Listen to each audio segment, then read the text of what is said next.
Well, now, first of all, I should say it is a great pleasure to have Satish here because, of course, he should have been with us last year, but unfortunately, due to an ankle injury, at the last minute was unable to come. So it is fantastic that you're with us this year. Thank you very much.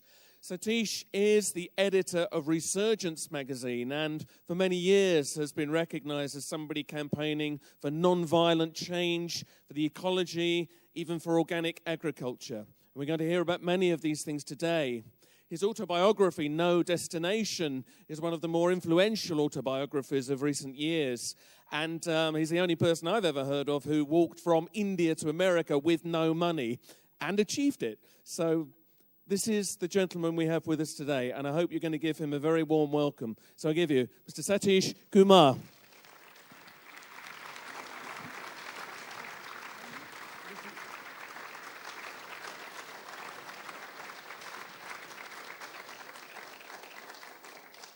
Thank you very much for such warm welcome. And yes, I was due to come here last year, but at least I'm here this year. Only 12 months late. But it is better late than never. Now, you have heard many, many good things during this weekend, and many things which are very relevant to our time. I'm going to speak today about 3 things. Many good things come in 3 ways, 3 words. In our New Age movement, we used to have, and we still have, but in the 60s and 70s and 80s, they were very popular words. Mind, body, spirit. That was a very good trinity for its time. But mind, body, spirit is a very personal treaty. Personal trinity. It says, my mind, my body, my spirit. I want to take care of it. Personal growth. Personal enlightenment. Nirvana. For me. It is good as far as it goes. But it does not include our relationship with the natural world. How we relate to the earth community. Human community is part of the earth community. If we do not take care of our earth community, how can I have personal nirvana? Also, mind, body, spirit does not include our relationship with the human community. And human community is part of the earth community, but it's bigger than just my body, my mind, my spirit, my enlightenment, my nirvana. I want to be good. I do my yoga. I do my meditation. I eat good food, wholesome food, healthy food. World will take care of itself. That kind of attitude. It is not that everybody had such attitude, of course not. Many of the New Age thinkers and activists had a very broader vision. But just in those 3 words, somehow they were rather narrow. We had before such similar 3 words which encapsulated the spirit of a particular age. For example, the French Revolution had Egalité, Liberté, Egalité, Fraternité. Equality, liberty, and fraternity. Again, where is our relationship with the earth community in those 3 words? And where is the spiritual dimension of mind, body, spirit, which is very important. Without the individual being enlightened, being rooted, being in the spirit, how can you have equality, liberty, and fraternity for the world? So that was a very nice trinity for its time. It encapsulated the political desires and aims of that particular French Revolution. But it's not enough for our time. There are many other trinities. Of course, in Christian tradition, we have Trinity of Father, Son, and Holy Spirit. It's a wonderful Trinity for its purpose. But it leaves the feminine principle out a bit. Maybe Holy Spirit is feminine, and then it balances. But Father and Son, but Mother is left out. And particularly the Mother Nature, the Mother Earth is left out. So for the age of ecology, for the 21st century, for a holistic movement, we need a new Trinity.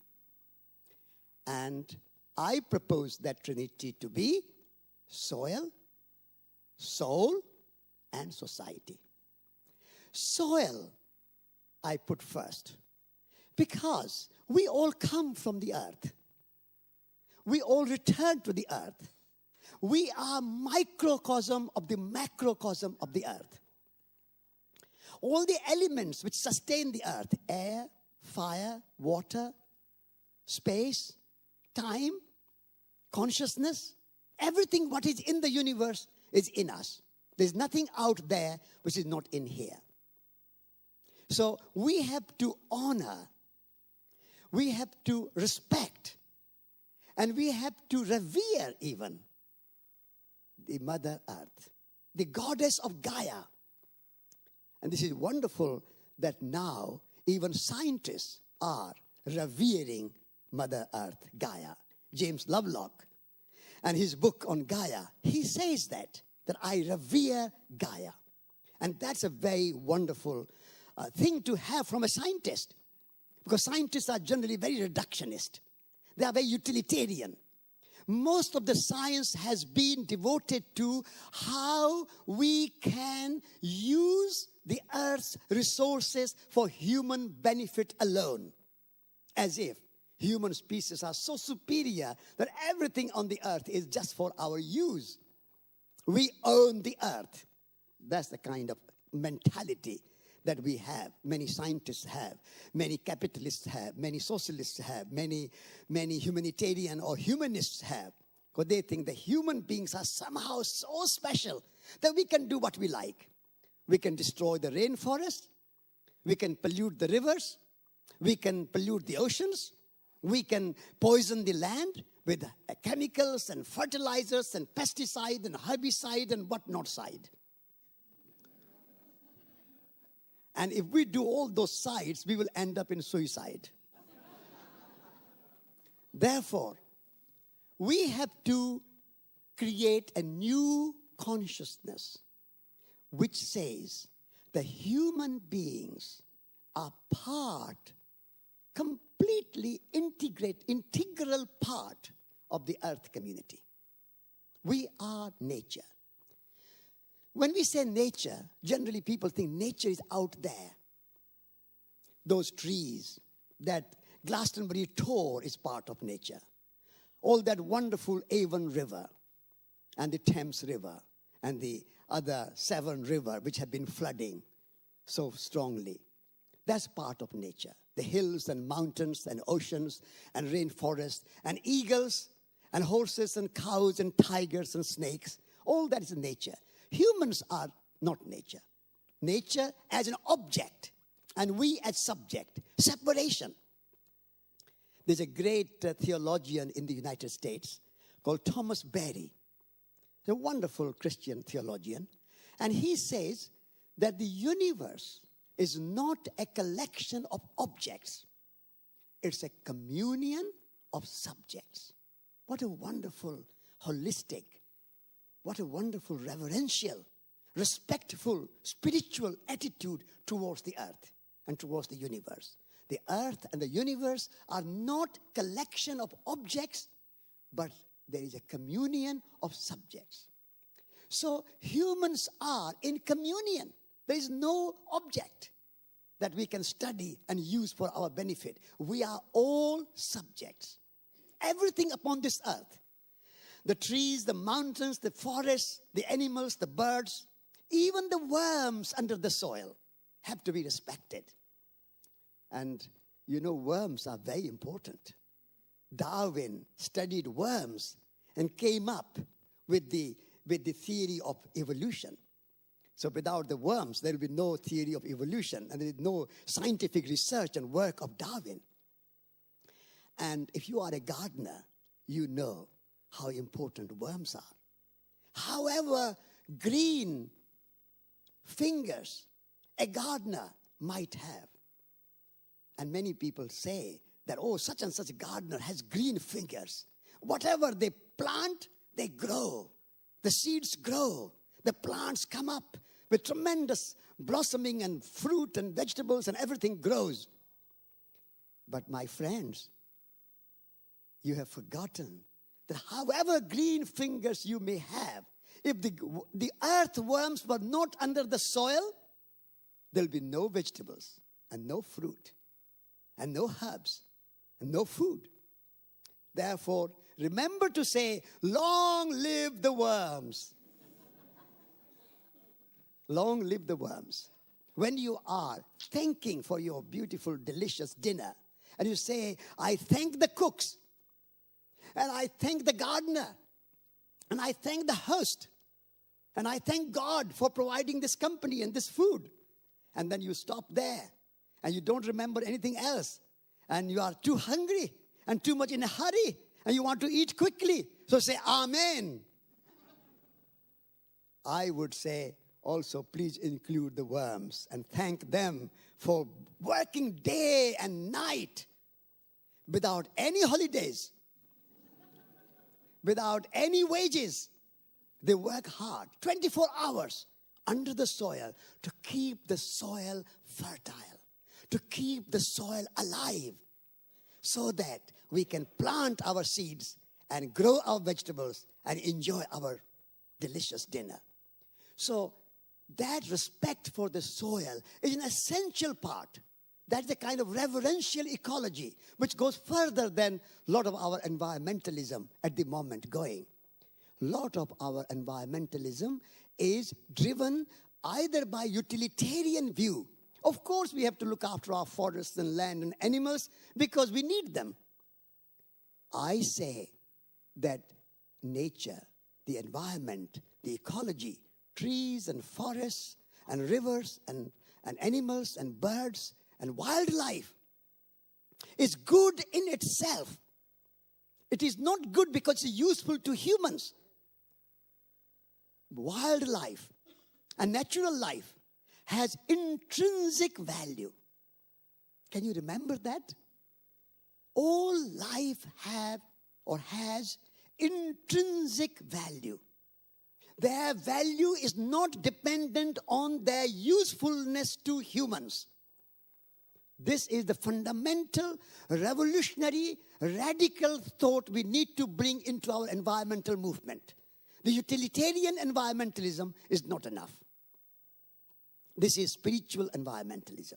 It's a reverential environmentalism. It's a deep ecology, not shallow ecology. Reverential ecology. And so when you have that reverence, then why you take care of the environment?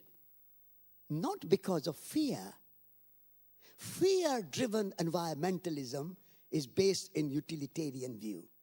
And at the moment, there's a lot of fear about. Doom and gloom is everywhere. Books after books, magazines after magazines. And my magazine, Resurgence, is not one of them. Because I believe that our environmentalism should not be driven by fear. Fear is not a strong force, an enduring force, a sustainable force to drive our environmental concerns. Our environmentalism has to be driven by love. Replace, thank you. Replace fear with love. Love of the earth. Love of life. Love of nature. Love of communities. Love of people. Love of everything. When you are filled with love of the universe, of the earth, then you have got the message of the soil. That's the first of the three trinities. Whereas people say, oh, doom and gloom, we are facing disaster. We are facing this global warming, climate change. Therefore, we have to change. And therefore, we have to look after the trees. I say, that's if there is climate change or no climate change, global warming or no global warming, we have to take care of the earth because it is good in itself. It has its intrinsic value. You don't take care of your parents or your children or your neighbors and your friends because of some fear, do you? You look after your parents, not because they are going to die and therefore you have to love them. You love them because they are good in themselves. So as we love our kith and kin, we have to say that everything in nature, all living beings upon this earth, are members of our family. I said earth community. I can say earth family. In Sanskrit, in India, we have old, ancient, perennial wisdom. And it says, Vasudhaiva Kutumbakam. Vasudha means earth. And Kutumba means family. This is 5,000 years ago. The sages of India, in the Upanishads, in the Vedas, in Bhagavad Gita, they said, Vasudhaiva Kutumbakam. The whole earth is your family. Trees are your brothers and sisters. St. Francis was of the same opinion and same view. He always talked about my sister moon and my brother sun and mother earth, and talking to the animals and the foxes and the chickens. He was patron saint of ecology. But many of our Christian brothers and sisters and monks and nuns and priests have forgotten. They have forgotten that earth is our mother. So soil is the first of the three trinity. And if we can remember that, then of course I come to the soul. And that is also very important. At the moment, we think, only thing what matters is matter. We are so materialistic that we don't even recognize the spiritual dimension of our existence. We think soul, it's a mumbo-jumbo, wishy-washy, flaky, new age. But if you do not take care of the invisible reality, the life force itself, matter and spirit are not two separate entities. They are two sides of the same coin. But if you just stuck with one coin, one side of the coin, and that is matter, like body without spirit, without soul, is no good. If I have no soul, no spirit, no life in me, only thing you will do is to put me in a coffin and take me to a burial place, maybe nearby. So that's no good. So matter without spirit, without soul, is lifeless and useless. So we have to say animated earth and animated matter, anima mundi and a personal soul, they are all connected. They are two sides of the same big picture. Intimate, that's the soul, intimate. And the ultimate, that's the anima mundi, the spirit, the anima mundi. And so taking care of our personal qualities, the soul qualities, where we cultivate like a gardener cultivates fruit and flower and vegetables and herbs. We cultivate love, compassion, unity, beauty, generosity, ethics, morality, aesthetics. These are soul qualities. If human beings did not have those qualities, and you had millions of pounds in your bank account and lots of houses and lots of cars and lots of clothes and lots of this and lots of that and lots of houses, what's good? Without generosity, that's a soul quality. Without compassion, that's a soul quality. Without beauty, without aesthetics, without ethics. So taking care of your soul and cultivating your soul qualities are as important as taking care of the earth. And therefore, people, when they say, I haven't got time for myself, I have to save the world. I say, you are the world. If you don't save yourself, how are you going to save the world? So I have to love the world. I say, if you don't love yourself, how are you going to be able to love the world? So loving yourself is not egotistical. Loving yourself is not selfish. Loving yourself means accepting yourself as you are, who you are.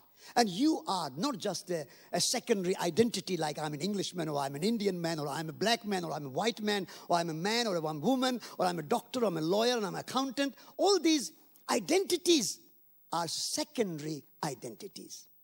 Our primary identity is something deeper, something cosmic. Who am I? I was there in one form or the other at the beginning of the time.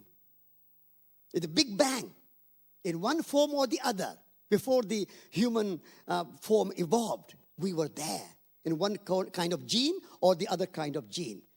There's nothing can exist in the universe which did not exist before. It's the changing forms. And we will be here for millions of years to come in one form or the other. We'll be incarnated, reincarnated, and reincarnated again in one form or the other. So with that cosmic, with that expansive idea of identity is your soul quality. And when we can develop that soul quality, we can give some time for ourselves to cultivate those qualities. At the moment, people have no time. They say, oh, I haven't got time for doing meditation. I haven't got time for going for a walk. I don't have time for doing my yoga. I don't have time for myself because I'm so busy. If you have no time for yourself, you have no time to live. So giving yourself some time and taking care of your soul qualities and cultivating your soul qualities are very fundamentally important if we want to create an age of ecology and sustainability. Exhausted, tired, somehow depressed human beings are not going to create a sustainable future for the earth. And even exhausted and tired environmentalists are not going to sustain the environmental movement. We want environmentalists, but we want everybody to be full of enthusiasm, full of passion, full of creativity, full of imagination. Those are the soul qualities. Enthusiasm is a very beautiful word. Theo, like theology. Theo comes from God. So when you are filled with inspiration, divine inspiration, then you are enthusiastic. And if you have no enthusiasm in life, meaning you are lacking in divine spirit. And so enthusiasm for me is a wonderful, beautiful, fundamentally important soul qualities. So the second part of the Trinity is cultivate your soul qualities. Give yourself time. Accept yourself who you are. Do not think, oh, I'm no good. Don't blame yourself. Oh, I had a bad parents. I'm no good. I had bad school. I'm no good. I can't do this. I can't do that. I'm too small. That kind of condemning and blaming yourself is not going to help the earth. You have to say that you trust yourself and say, I am capable of being a Buddha. There is a wonderful Indian art historian called Kumara Swami. And he said, an artist is not a special kind of person, but every person is a special kind of artist. Isn't that a wonderful imagination and a wonderful vision? An artist is not a special kind of person, but every person is a special kind of artist. And the greatest art is art of living. Art of living. All other arts emerge from the art of living. If we do not have art of living, painting, music, poetry, they cannot really flourish. They cannot really blossom. They cannot really inspire. They cannot really be divine. But when you are embedded in the art of living, then everything you do, whatever it is that you are doing, whether you are cooking or gardening or sweeping the floor or making a dress or painting a picture or writing a book or singing a song, whatever you do, it is transformed into a work of art. Whatever you do, it is transformed into a work of poetry. So it's an art of living which is fundamental to the soul quality.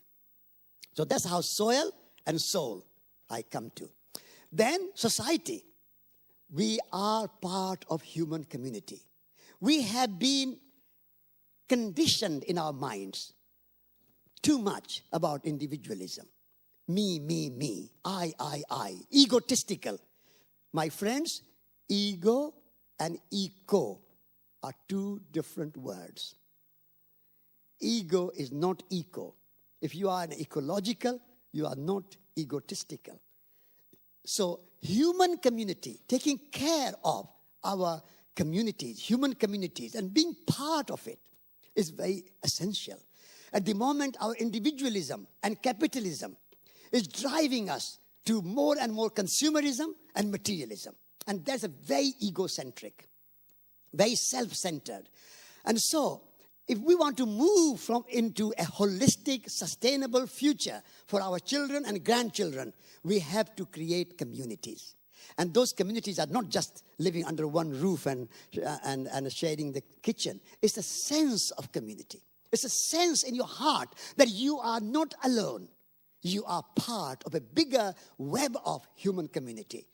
And therefore, if people in other countries are suffering, people in our neighborhood suffering, people in our own countries suffering, then we have to identify with them. And we have to see why, what kind of system we have created, what kind of economics, what kind of politics we have created that half of the world, our human beings, are going to bed without food and without water and without housing and without education and without medicine. What kind of system it is? And if you look in nature, nature has no such discrimination. Nature has no such poverty in the natural world. Every living creature is fed, watered, sheltered every day. Nobody goes hungry. A tiger, an elephant, a lion, a deer, a snake, an eagle, a worm, a butterfly, a wasp, a bee, whoever it is, everybody is fed. Everybody is watered. All living beings. Only humans have created a system of capitalism and socialism and communism and individualism and all the isms. And I always feel isms are no good. Let all the isms become wasms.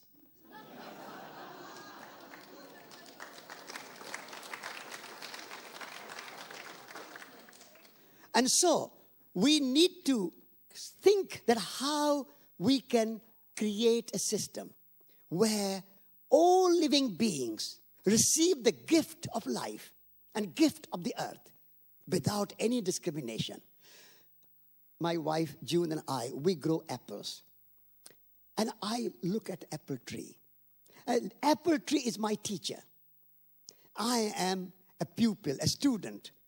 I'm a follower of the generosity and the wonderful teaching of the apple tree. What does an apple tree do? It is full of apples in the autumn. It makes no discrimination. Anyone can take the apples.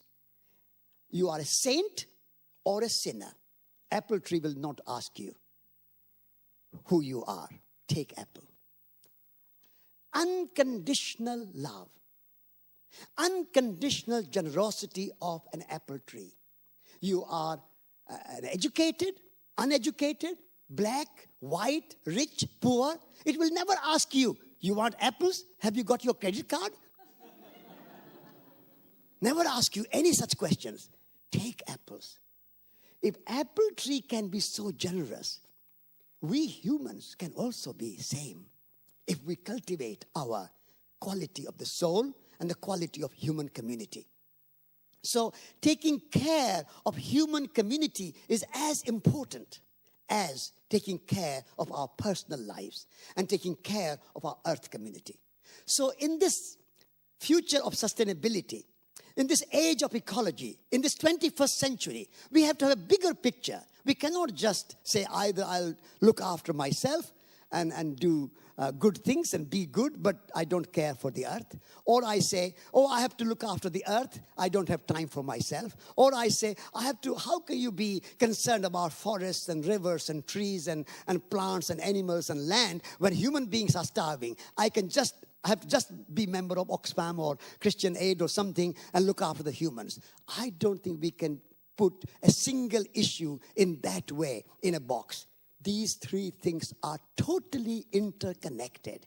When you can take care of the earth community and the personal life and the human community together, that's the sustainable future. One or the other is not enough. Those are the three qualities I learned, as Andy said to you, when I was walking around the world. And I got inspired by Bertrand Russell. At age 90, in 1961, he protested against the nuclear weapons. And he committed civil disobedience and was arrested and was put in jail. And I was 25-year-old, young man in India. And I went to a cafe with my friend for coffee. And I read this in the newspaper in this coffee house. And I said to my friend, look, here is a man of 90 going to jail for peace in the world. What are we doing, young men, sitting here drinking coffee? What can we do? That was such a moment of inspiration. And I said to my friend, he's a man of 90. We have to do something to support him, to follow in his footsteps. And so then and there, we decided that we would walk to Moscow, Paris, London, Washington, D.C., these 4 nuclear capitals, and protest against the bomb. And walk, not go by plane, not go by train, not go by car, but walk. When you are walking the earth, touching the earth, and trusting the earth, and that's what my guru, Vinoba, said, go on this great journey without any money in your pockets. And for the moment, I thought, what is he saying? Is it truly means that? And I asked him, do you mean not any money? He said, yes, not any money, not a single pie, not a single pence. You have to trust. You have to trust yourself.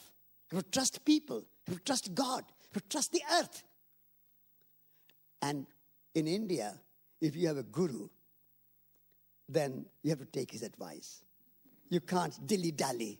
You can't say, oh, I'll choose this advice but not take that advice. Because guru speaks a greater wisdom and a greater experience than what you know.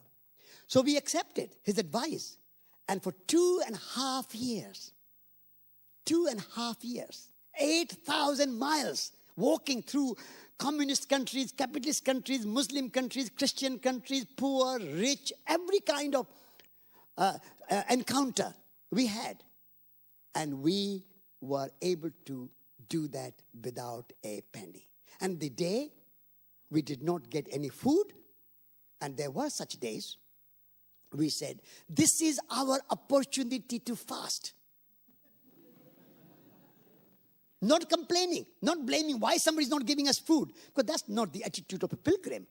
The pilgrim's attitude is to receive whatever is given, including the opportunity to fast. And the night when we did not get a shelter, we said, this is our great opportunity to sleep under the stars. So with that sense of earth that we learned in walking, how earth sustains you and how people sustain you. Human community and earth community, both we experienced there. How people who did not know us, how people who would never meet us again, and we will never see them again. And there is no expectation of anything that we will give them anything in return. And yet, they were so hospitable. They will go out of their way. They will drive miles to bring us lunch when they heard or when they encountered us. Those stories are wonderful stories. So, the reason I briefly mention this is that what I have said to you about soil, soul, and society is not something just an intellectual abstract idea. This is coming from the deep experience of my own life. And I've learned that if we trust the earth, we trust our human communities, we do not have to live in fear and insecurity. At the moment, our rich societies like the United States and England and many rich societies, they are full of insecurity. They are full of fear because we have not taken care of our earth community, we have not taken care of our human community, and we have not taken care of our personal life as well. So, soil, soul, society. These are the three qualities I offer you for our time and our future. Thank you very much.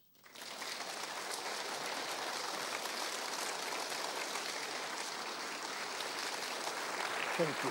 Thank you. Thank you. Thank you. Satish Kumar, thank you very much. Thank you.